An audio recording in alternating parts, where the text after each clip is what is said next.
So, plenty has happened since the last episode, and also not that much. It's a bit strange. One massive bit of news.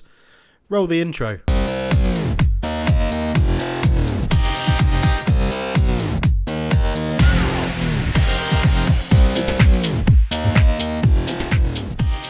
Hello, ladies and gentlemen, welcome back to Football Manager 2021, and I am Cultured Leftfoot. It's a pleasure to have you with me, and do you know what? We're about 200 people away from 5,000 subscribers on the channel, and that is ridiculous. So we're going to do a giveaway when we hit 5,000 subscribers, and there will be a giveaway for a Steam code, a copy of FM, or something like that. Yeah, so if you want to get that, subscribe, leave a like, enjoy the series, sit back, relax. Let's have a look at what's happened. Well, first off, what we can say, because it's on the screen, is that, we beat Osijek 6-1 in the first leg of the Europa Cup. So what happened is I realised about 20 minutes into the game that thing right here wasn't recording. Obviously, I'm pointing not at you. You shouldn't be recording this. That would be weird. My camera wasn't recording. So we had a bit of audio, but I was like, yeah, I'm not sure. And the reason why I didn't then come back and sort of go through it is because, well, we were 1-0 up and we were dominating the game. And then we just annihilated them. There's nothing else to say, really. We absolutely annihilated them. I'm going to give you a second, though. I'm going to give you a second. Pause the video. Not right now, because I haven't asked the question yet. But after I ask the question, pause the video. Who's missing out of this lineup here? This is our starting lineup. Brahim Matara got a 10. Scored a hat-trick. It was lovely. Yeah, who's missing? Who's missing out of that? Now pause the video. Leave a comment down below. And we can get back to it. Congratulations. You are correct if you said Jean Nguyen, who's moved to China for the money.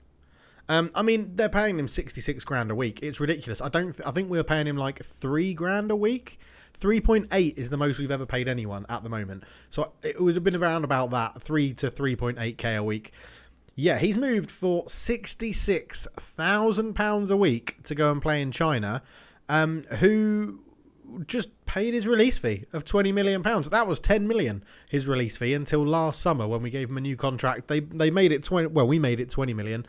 And Shandong just said, yep, okay. They offered 12. I said, give me 20. They offered 14. I said, give me 20. They offered 14 and a half. I said, give me 20. They went, yeah, all right. And annoyingly, what the most annoying thing is they actually bought him after the transfer window shut in Slovenia. However, it is very much worth noting we haven't really missed him. He left just after that game against Alumji. I'm pretty sure he played in the first leg, I think. Yes, he played in the first leg. I'm pretty sure the bid came in there, so we didn't play him. And then since then, he didn't play that game. We've won 6-1, 3-0, and we've got the second leg coming up. So, yeah, all in all, it's not too much to worry about, it seems. And it's £20 million in the coffers, which gives us a budget of 28.8. And they're saying that next year we're going to get a minimum of 10.12. If that is what we get, I'm going to be fuming, because we are well under our wage budget, obviously, because we can't actually offer people large wages yet. We have a huge transfer budget, and we have £41 million in the bank. So they really should be generous with all sorts of money next year. We didn't let the whole transfer window go to waste. We have agreed the deal for Masalowski to join us permanently, which is great, at the end of his contract with Liverpool. I feel like he's probably not going to be as good as I think he's going to be moving forward, although his potential ability is still huge. I think he has such low numbers in certain attributes that he's never going to really be an absolute world beater. But when you've had some guy on loan for 2 years, scoring these sorts of goals, getting these sorts of ratings, and he's only 20, I sort of feel like you have to give him a shot as a permanent player. So he's coming in on a free, so it should be a win-win situation. He'll keep playing for us. We'll probably sell him for a profit, good, hopefully. But that's not the only deal that we did. We actually bought in someone from Man City as well. In fact, we actually bought in three players in total. But Riardo Machino was the main person bought in. 25-year-old winger/attacking midfielder. I like the look of this guy. I'm a bit worried that his hidden attributes aren't very good, because He hasn't played brilliantly in the MLS, getting a 6.96. He didn't play brilliantly in Portugal before that, and he hasn't really started well for us. But he is only just getting back to fitness. He has had a relatively large injury. An impact from a fall caused him concussion, and before they had a twisted ankle as well. So it's an interesting one. If you look at his attributes at face value, he should be a cracking player, other than sometimes he'll make, or more often than not, he may make the wrong decision. But given the level we play at in our division, that shouldn't really matter. He should get enough chances and enough opportunities that he will make the right decision. We bought him in from Man City for £1.8 million. They got him for $1 million from Osaka, so he's obviously quite highly rated in real life. We're just going to have to see if he can fulfill that potential. He's sort of already there. He's another one that I think, we'll give him a couple of seasons. If it doesn't work out, we'll just let him go for whatever sort of money we can get. But he is in. And then we've brought in two youngsters that I'm quite excited about, to be honest. Abu Boateng is the first one, or technically he was the second one we brought in, but you know what I mean. So Abu Boateng, he's joined, and he's English. Well, he's Ghanaian, but he was trained in England by this Pickup Academy, who are a club that go and pick up players. Literally, that's what they do. They pick up players that have been released and try and get them back in football. I mean, don't get me wrong. He played non-league, not even a registered division at all in the English system, and did pretty poorly. But I'm going to suggest that's because of the club he was at. I think this guy can grow into something quite special. Yeah, he's lacking a bit of pace, but he's 5'9". He's a central midfielder. His passing, his technique, his teamwork, his vision, his decisions, his first touch, his composure, his anticipation, his off the ball. Everything he needs at the moment to be a sort of young, good playmaker is there. And with that potential, I'm expecting him to actually increase relatively quickly and relatively well. Again, free transfer. I think we can make profit on him if we sell him. We'll keep him around for probably a number of years. He's got a 3-year contract, so he's going to be here till he's 22, and we're going to see how he progresses. And hopefully he's one of those that he's good enough to make someone else in Slovenia better once we've trained him, because we do want to make the Slovenian league better overall. Now, this is the advantage of sending your scouts out to places that you would never normally go and look at. From Vázquez Cultural, who are the Spanish under-19s Division 1, is what they play in. They have a limited... Well, actually, they've got quite a lot of players, to be honest. But I've never heard of them. Vázquez Cultural. They have... they're obscure. That's probably why I've never heard of them. They've got 2 youth facilities, 2 star training facilities, and their finances are okay. The scouts have done what I would declare as brilliant right now. Because Faisal Metsuin, who was in Spain, but is actually Malaysian, which is another thing I love, because obviously repping Southeast Asia over here in Singapore, as a centre-back / right-back who is 18, with 13 caps for Malaysia already, he's really short, which is annoying, and sort of why I want to train him to be a right-back, but that crossing and dribbling is going to be dreadful, and natural fitness is dreadful. But if you had him on sort of like stopper or cover to go and get the ball, I think he could be quite useful. Heading 12, tackling 14, positioning 13, great determination, great aggression, great stamina, great balance, pace is decent. I think he's going to be useful. I'll tell you what he could do. I reckon a libero. I reckon he could be decent at libero. If you train his dribbling, because he likes to bring the ball, or you get rid of that trait. You tell him to unlearn that trait. And potentially, I would say maybe, cover to cover the balls over the top. Jumping reach is a little bit low. I think that could be quite useful. Or, a stopper to go out there and get the ball. I quite like the look of him, and I liked him so much that we actually called him up for a senior cup game, and he got a 6.8. So, I'm quite excited by Faisal Mutzin. And don't be, obviously, distracted by the image, because this is using the Zealand's face pack thing where it generates faces for new gen players. So he's not in the game. He is a new gen player. And I'm very, very excited. He does actually look like someone I work with, so which is interesting. But that's it. That was the transfers. It was one major out. We talked about all the others, to be honest. We released... who did we release? We released a couple of players who weren't getting any football, so we just thought we'd let them go. Terenzi, the left-back, who we got from Man City for a free. It wasn't working out. 7 appearances, 6.9. It was an improvement sort of on what he had started, but I'd rather have Clement Sturm as our backup left back. And Domen Zur, we just couldn't find a loan move for him. No one was interested. We gave him a couple of games. He was never going to get in the first team. So, yeah, Domen Zur has left, which is a shame because he was really highly rated potentially when we first got to the club. But, yeah, we bought him in for 18k, and that was a transfer that I did. And then it just didn't really work, and that happens. That happens sometimes in football. So you just sort of got to live with it. To be honest, Karius is still wanted by New York Red Bulls, so we may be. I think we sort of need a new goalkeeper anyway. Karius's brain farts are starting to annoy me in big games. I was watching back some of the other episodes to see what the editing was like and stuff like that, and where I can improve. And that trait has never been more obvious when you see which games he messes up in. His consistency is great. The fact that he doesn't enjoy big matches is really irritating. The problem we've got is that Joel Pereira and Asbjørn Jug are nowhere near his level. Like, literally nowhere near his level. It's a real tough situation that if he was to leave, for Joel Pereira in the league, I think is fine to be our backup goalkeeper, but to go into Europe, I think that is when we would struggle. But yeah, overall, I am happy with the squad. I'm happy with how it's shaping up. I'm happy we got 20 million for Nguisen. I think you put those release fees in. I always try and lock it in at a fee that I'm happy with. And the fact that someone from China actually played 20 million for him, I think is incredible. But he has gone, and we move on. It's going to give a bit of game time for the likes of Santos, who are trying to get him to be a bit more of a playmaker in there. Timmy Elsnick will drop in as well to be the playmaker. He wants to be an advanced playmaker, but we're trying to get him to be a defensive playmaker, just to sit in front of sort of the back four.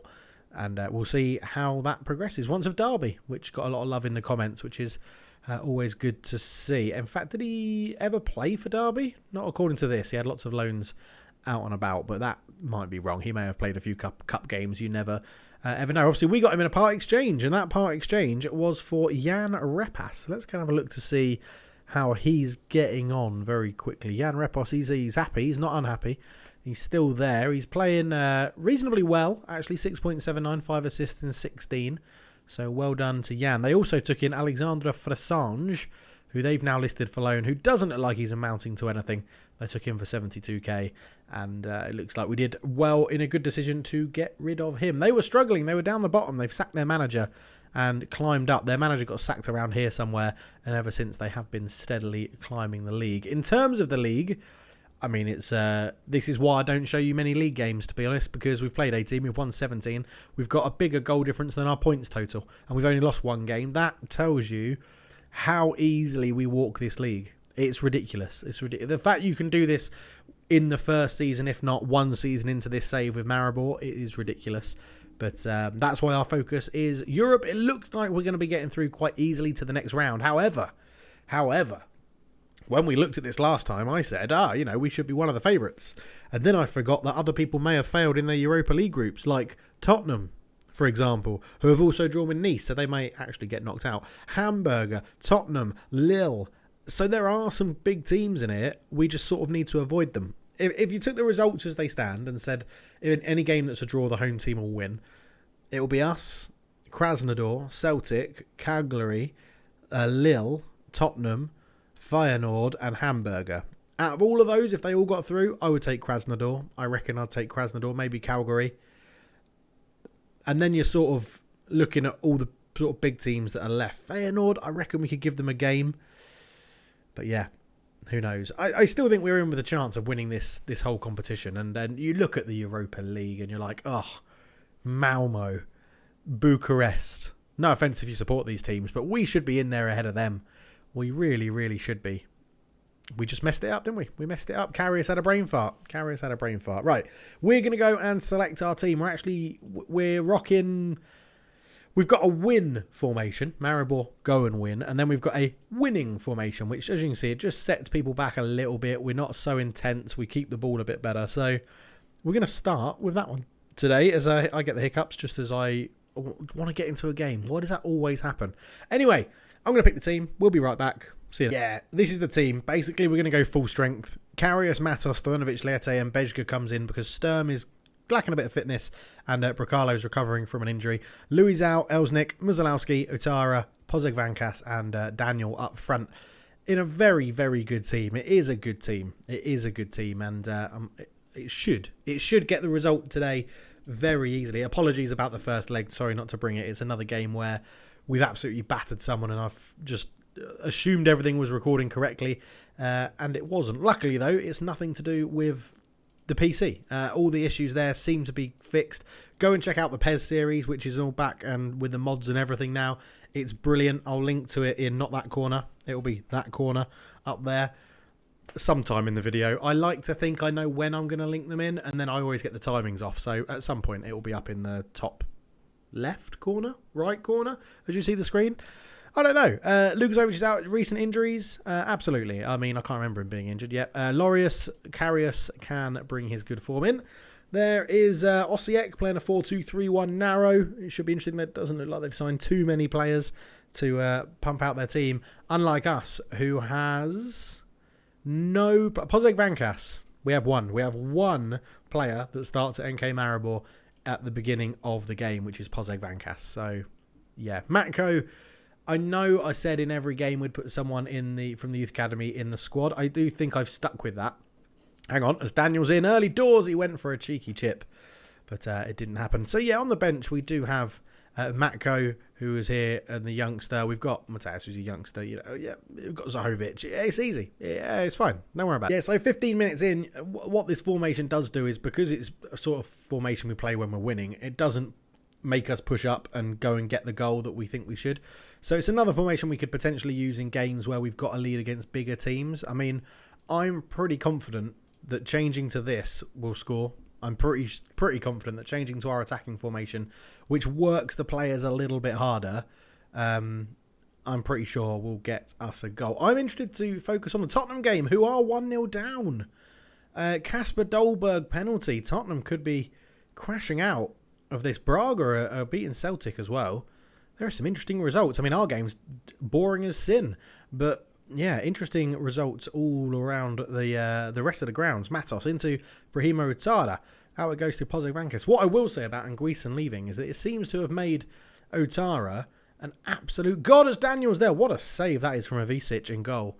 Yeah, Brahima Utada has sort of come alive since we sold John Anguissa. Matos throws that one in, and the keeper comes and claims very, very easily. Nicely done by Ivicic. That's not a nice kick though. And it's not really a good header from Bejga either. He was sort of leaning and just hoping to get something on it, as that's down the line. Lieti, Bejga, who is pretty much the John O'Shea of this team. He's everywhere. Is that a compliment to be called the John O'Shea of this team? I don't know. Musalowski on the ball. Musalowski goes down the right-hand side. Can't quite... Oh, he can't do much with it, but he's picked out Daniel for his 24th goal of the season, which is ridiculous because we're only in February, but he has scored 24 goals this season. He wasn't even in the list of potential top goal scorers in the league, which is ridiculous. They picked Pozeg Vankas over him after we signed him, but there you go. A goalkeeper-defender mistake? I don't know. 1-0. Just going to go to half-time with a win. With a lead, sorry. And it's very, very good indeed as Zappa into Kadasic. Back to Zappa. Kadasic. I said we're going to go into half-time with a lead, so I'd love that to stand. He's offside. He's offside. He's offside. Don't worry. Linesman's flagging like this. Hello, Mr. Referee. Cancel the goal. He's offside. So there you go. 1-0 still. 7-2. 7-1 on aggregate, in fact. And we do take that lead into half-time. It's been pretty even, to be honest. We're just going to try and see this game out. I'm not going to ask... I'm going to go back to the winning formation and ask the guys not to run too much, to be honest, not to knacker themselves out. We've got some, I was going to say important league games coming up. I'm pretty sure we've already won the league. We're just after the winter break in Slovenia, and I'm pretty sure we could play our reserve team for the rest of the league and not have a problem, to be honest. But we do have a highlight here, which we're going to hopefully cause a problem to Osijek, as Elsnik comes forward with it. Nice backheel to Brahima. Pozeg Vankas scores. He was on a 6.3. I was tempted to take him off. I haven't. He scored 8-1. Game set. So yeah, as we go into the 56th minute, they've got a free kick. And Karius makes the save. Yeah, please do leave a like, subscribe, leave a comment. Every comment, every like, every dislike, and every interaction with the video helps out the YouTube algorithm. And you hear all sorts of YouTubers talk about it, and it really does help. It really does, and it's really good for me to see if you're enjoying it, what you like, what you don't like. Like, I've been trying to edit these videos a little bit. Oh, that's a good goal. A little bit differently, you know, putting some like the hashtag LZ90 across the screen when Lucas scores. We've been trying to. But just put different things in. Just make it a little bit more engaging for the eye when it happens. Because Football Manager isn't the most engaging game on the eye, is it? It's generally used to be dots running on a screen. Now it's people as pixels running around on a screen. As Lille are... I don't want to play Lille because they've got Timothy Weir and I love the guy. Mould I wouldn't mind playing if they get back into that one. Tottenham is 1-1 with Parrott scoring.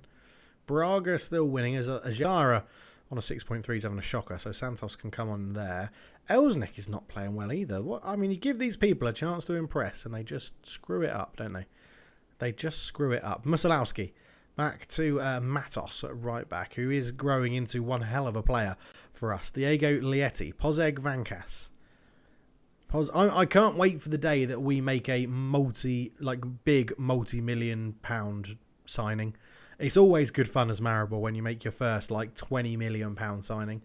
As Bejga can't quite put the tackle in. Are they going to make this 2-2 and I'm going to have to go back to the more attacking formation? No, they're not. It's cleared away. Well, not yet. Anyway, Palavera. Tallies. It is 2-2. I shouldn't have said anything. They've made it 2-2. I said they weren't. It's 83 on aggregate. It's still game, set, match. I'm still confident about that. It's still checkmate, house of cards, dominoes, mousetrap, whatever sort of game over sort of setting you want to use.